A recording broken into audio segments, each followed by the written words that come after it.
Hello students, आज हम करेंगे शिक्षण विधियां। शिक्षण विधियां क्या है? जब कोई अध्यापक अपने बच्चों को पढ़ाता है, उनके पढ़ाने के तरीकों को क्या नाम दे दिया गया है? पढ़ाने की विधियां, या उन्हें हम क्या बोलेंगे? शिक्षण विधियां। सबसे पहले हम क्या लेंगे? आगमन विधि। कौन सी विधि लेंगे? आगमन विधि। इसके जनक कौन है? अरस्तु है। आपको आगमन और निगमन एक साथ करनी है, या फिर आप कैसे क्या कर सकते हो, एक विधि को याद रख लो, क्योंकि एक दूसरे की दोनों अपोजिट है। दोनों याद रखोगे तो कंफ्यूज हो जाओगे। आप एक याद रख लो, अगर उसमें से कुछ नहीं आएगा तो आप दूसरे को टिक लगा दोगे, आपको पता है वो इसकी अपोजिट है। आगमन विधि है, इसके जनक कौन है? अरस्तु। ये कैसी विधि है? ये छात्र केंद्रित विधि है। मतलब इसमें बच्चा खुद से करके सीखता है। कैसे? अपने अनुभव और प्रयोगों या फिर उदाहरण से वो क्या बनाता है? नियम बनाता है। उसे हम क्या बोलेंगे? आगमन विधि। इसमें हम क्या देखते हैं, जैसे कि लाल बत्ती का उदाहरण लेते हैं। सड़क पे जो लाल बत्ती लगी होती है, उस नियम का उदाहरण लेते हैं। जब हम सड़क पार करते हैं तो पहले साधन के जाने का वेट करते हैं, फिर उसके जाने के बाद में सड़क पार करते हैं। ऐसे धीरे धीरे अनुभव किया गया कि एक पर्टिकुलर टाइम पे सभी साधनों को रोका जाए और फिर सभी सड़क एक साथ पार कर ले। ऐसे क्या बन गया? उस अनुभव के आधार पे क्या बन गया? लाल बत्ती का नियम। तो वो क्या है? आगमन विधि। इस विधि में क्या होता है? बच्चा खुद से करता है कोई चीज को। इसके जनक कौन है? अरस्तु। इसमें क्या होता है? उदाहरण से नियम की ओर, उदाहरण से नियम की ओर। कैसे याद रखोगे इसको? जैसे ये क्या है?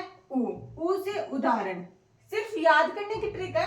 ऊ से उदाहरण, उदाहरण से नियम की ओर होगी। पहले हम अपने अनुभव और प्रयोगों से उदाहरण बनाएंगे, उदाहरण लेंगे, और उदाहरण से हम क्या बनाएंगे? नियम को बनाएंगे। इसमें क्या होता है? इस विधि में स्थूल से सूक्ष्म की ओर जाती है यह विधि।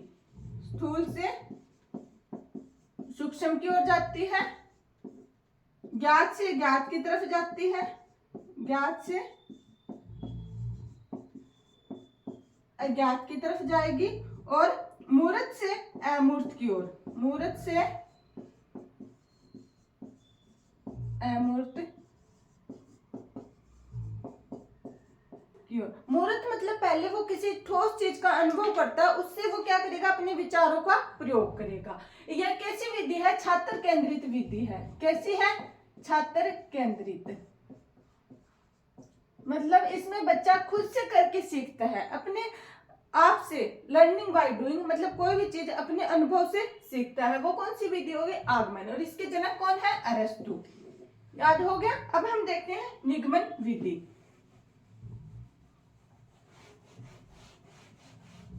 ये ठीक इसकी अपोजिट है। निगमन में क्या होता है? निगमन विधि, इसमें क्या होता है? शिक्षक केंद्रित विधि है। मतलब जो अध्यापक बच्चों को बताएगा, बच्चों को वही मानना पड़ेगा। कैसी है ये? शिक्षक केंद्रित है। और ये भी किसने दी? अरस्तु ने दी। इसमें क्या होता है? पहले अध्यापक उदाहरण को बता देगा, और पहले अध्यापक नियम को बता देगा, और फिर उस नियम को वो उदाहरणों के द्वारा समझाएगा। जैसे हम मैथ में सवाल को देखते हैं, हम जब गणित के सवाल करते हैं तो वह किस पे आधारित होती है? निगमन विधि पे। ये सबसे ज्यादा किस में यूज होती है? गणित में। क्योंकि पहले हमें अध्यापक नियम बता देता है और फिर उदाहरण देके वो ये सवाल समझाते हैं। तो ये कैसी विधि है? शिक्षक केंद्रित है।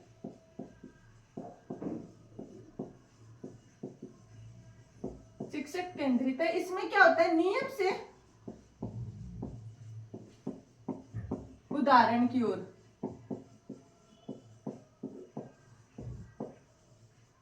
कैसे याद रखोगे?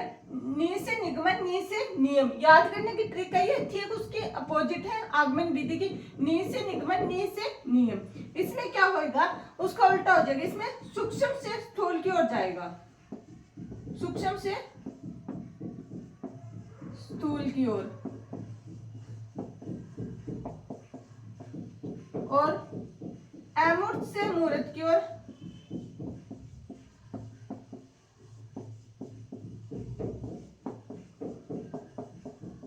मतलब जब हम गणित के सवाल को करते हैं, स्कूल में जो गणित के सवाल सीख के आते हैं, फिर हम उनको दैनिक जीवन में उनका उपयोग करते हैं, तो हम क्या करें, विचारों से हम ठोस की ओर गए, अमूर्त से मूर्त की ओर जाएंगे। और तीसरा इसमें क्या है, स्थूल से और अज्ञात से ज्ञात की ओर जाएंगे, अज्ञात से ज्ञात की ओर। ये होगी अपनी आगमन और निगमन विधि। अब इसके बाद में हम देखते हैं व्याख्यान विधि। कौन सी, व्याख्यान।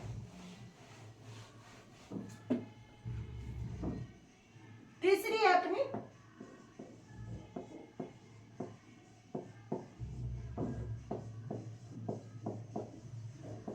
व्याख्यान विधि। इसमें क्या होता है, यह भी शिक्षक केंद्रित विधि है। इसमें अध्यापक सिर्फ बच्चों को कहानी या स्टोरी सुनाता है, मतलब कोई बात बताता है और बच्चे चुपचाप सुनते हैं। इसमें सारा रोल अध्यापक का होता है। जैसे इतिहास किसके द्वारा पढ़ाया जाता है, व्याख्यान विधि के द्वारा, क्योंकि इसमें पुराने राजा महाराजाओं की कहानी बात वो अध्यापक आके क्लास में खड़ा होकर चुपचाप बताएगा और बच्चे उसको ध्यान से सुनेंगे। भी हल्दी घाटी के युद्ध में क्या हुआ था, या फिर 1857 की क्रांति में क्या हुआ था। तो इसमें क्या होगा, व्याख्यान, किसी चीज की व्याख्या करना, वो क्या कहलाती है, व्याख्यान विधि।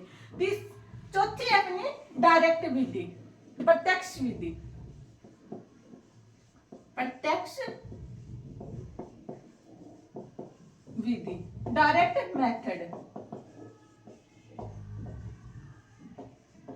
इसमें क्या होता है, व्याकरण के नियम बिना बताए, मतलब व्याकरण के नियमों का कोई रोल नहीं होता, उसके व्याकरण के बिना हम किसी भाषा को समझते हैं या जानते हैं, वो क्या कहलाएगी, प्रत्यक्ष विधि। जैसे कि इसमें क्या होगा, कोई भी नियम कानून नहीं लगेगा, सिर्फ मतलब डायरेक्ट किसी चीज को सीखना, उसमें कोई अनुशासन नहीं होता। अब हम जैसे पंजाब में रह लें 1-2 साल, तो वहां पे धीरे धीरे वहां की भाषा सीख लेंगे अपने आप। जैसे कि किथे गया सी, की करदा पिया, तो हमने वहां पे रह के उन लोगों के जैसे अब टोन सीख ली, भाषा सीख ली, तो वो वहां की भाषा हमने ना कोई नियम, व्याकरण का नियम सीखा, ना कोई स्कूल में गए, वहां के सुन सुन के देख देख के लोगों के ऐसे अपने अनुभव से सीखे, तो वो क्या हो गई, प्रत्यक्ष विधि, मतलब प्राकृतिक रूप से किसी चीज को सीखना। इसमें भाषा को इस विधि से सबसे ज्यादा सीखा जाता है। जैसे अब हम फॉरेन कंट्री में चले गए, वहां पे इंग्लिश होगी, तो धीरे धीरे 1-2 साल में हम उनके जैसे इंग्लिश बोलने में परफेक्ट हो जाएंगे, हमें पता चलने लग जाएगा भी पानी को वाटर बोलते हैं ऐसे करके। तो ये कौन सी विधि है, प्रत्यक्ष विधि। इसके बाद में है 5वीं अपनी प्रोजेक्ट विधि। कौन सी है, प्रोजेक्ट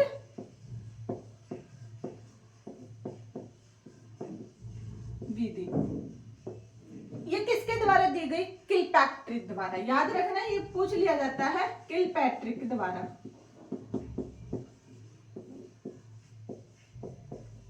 ये विधि कैसी है, ये छात्र केंद्रित है, मतलब इसमें बच्चों का रोल सबसे ज्यादा होता है। बच्चे अपने अनुभव के द्वारा किसी चीज को सीखते हैं, मतलब इस विधि में बच्चे स्वतंत्र होते हैं, वो स्वतंत्र रूप से कार्य करते हैं और किसी समस्या का समाधान अपने विचारों, अपने अनुभवों से उसका हल निकालते हैं।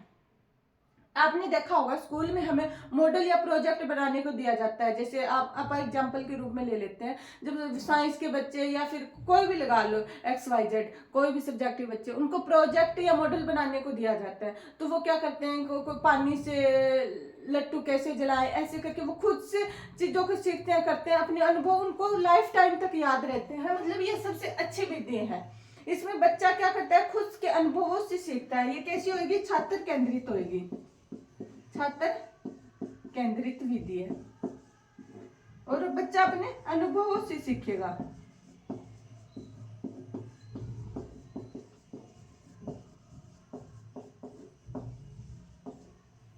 अब हम देखते हैं 6th विधि आएगी अपनी विश्लेषण विधि।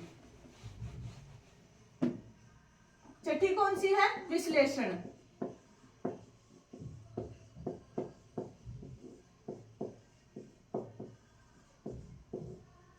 में क्या होता है, मतलब किसी बड़ी समस्या को छोटे छोटे टुकड़ों में तोड़ के हल करना। इसका एग्जाम्पल हम लेंगे, जब हमें स्कूल कॉलेज में पढ़ाया जाता है, स्कूल कॉलेज की पूरे साल का सिलेबस करवाया जाता है, तो इसको अलग अलग भागों में तोड़ा जाता है। जैसे एक सब्जेक्ट का पूरा सिलेबस है तो उसको पहले हम 4-5 यूनिट में डिवाइड करेंगे, फिर प्रत्येक यूनिट में 4-5 चैप्टर में उनको डिवाइड करेंगे, फिर रोज एक चैप्टर को पढ़ाया जाता है। तो मतलब छोटे छोटे भागों में तोड़कर उसका समस्या का हल निकालना। जैसे ये पूरा सिलेबस है, इनको यहाँ पे तोड़ दिया, छोटे छोटे टुकड़ों में इनको बांट दिया और फिर किसी समस्या का हल निकालना। मतलब फिर इनको करना, पहले इसको करना, फिर इसको करना, फिर इसको करना, और फिर उससे आपने क्या कर लिया, पूरी सिलेबस को कर लिया। तो छोटे छोटे टुकड़ों में तोड़कर हमने क्या किया, पूरा सिलेबस किया।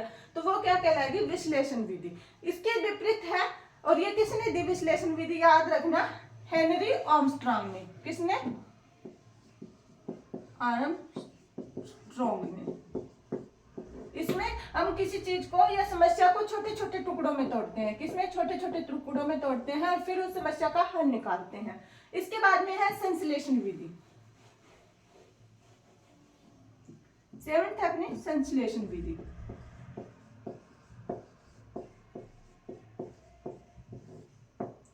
इसमें क्या होता है, छोटे छोटे टुकड़ों को जोड़कर किसी समस्या का हल निकालना। मतलब जो छोटे छोटे टुकड़े होते हैं उनको जोड़ के किसी समस्या तक पहुंचना, वो क्या कहलाएगी, संश्लेषण। संश्लेषण मतलब इकट्ठा करना, मतलब अलग अलग टुकड़ों को क्या कर लिया, इकट्ठा करके एक कड़ी बना के उस समस्या का हल निकाला, वो क्या कहलाएगी, संश्लेषण विधि। इसके भी कौन है जनक, आर्मस्ट्रांग। एक प्रोफेसर यंग है, इनकी परिभाषा है, आप देख लो। इन्होंने क्या कहा कि विश्लेषण विधि से तो हम घास से तिनका बाहर निकाल सकते हैं, लेकिन क्या होता है, संश्लेषण विधि में तिनका खुद घास से बाहर आता है। ये किसकी परिभाषा है, प्रोफेसर यंग की। इसके बाद में हम देखते हैं समस्या समाधान विधि।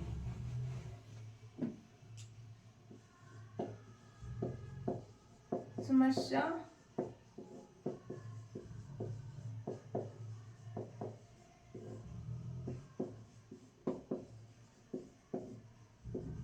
इसमें क्या होता है, बच्चे को एक समस्या दी जाती है, उसके साथ ही एक हिंट दिया जाता है, कहता है इसका समाधान निकालो। तो बच्चा क्या करता है, पहले समस्या को चुनता है, मतलब क्या समस्या है, फिर उसकी समस्या की जितनी भी जानकारी है उनको इकट्ठा करेगा, फिर उन पे कोई मतलब एक चीज, मतलब जानकारी पे एक अपना कोई विचार लगाएगा ताकि उस समस्या को समाधान कर सके। वो कौन सी होगी, इस तरह से बच्चा पूरी नॉलेज लेता है एक समस्या से और उसका समाधान निकालता है। वो विधि कौन सी कहलाएगी, समस्या समाधान विधि। ये कैसी विधि है, ये छात्र केंद्रित है। कैसी है, छात्र केंद्रित, क्योंकि छात्र बच्चे खुद से समस्या का हल कर रहे हैं। इसके साथ ही अपनी शिक्षण विधियां खत्म होती है। आप, मुझे पता है मैं इतने अच्छे से एक्सप्लेन नहीं कर पा रही हूँ, फिर भी मैं पूरी कोशिश कर रही हूँ। प्लीज अपना सपोर्ट बनाए रखें, वीडियो को जरूर लाइक करें और चैनल को सब्सक्राइब करें। मैं अपनी पढ़ाने की मतलब कौशल को इम्प्रूव करना चाहती हूँ और इम्प्रूव कर रही हूँ धीरे धीरे। प्लीज अपना सपोर्ट बनाए रखें, कमेंट करके अप्रिशिएट जरूर करें और वीडियो को डबल की स्पीड पे 3-4 बार देखना, आपको ये वीडियो याद हो जाएगी। थैंक यू, धन्यवाद।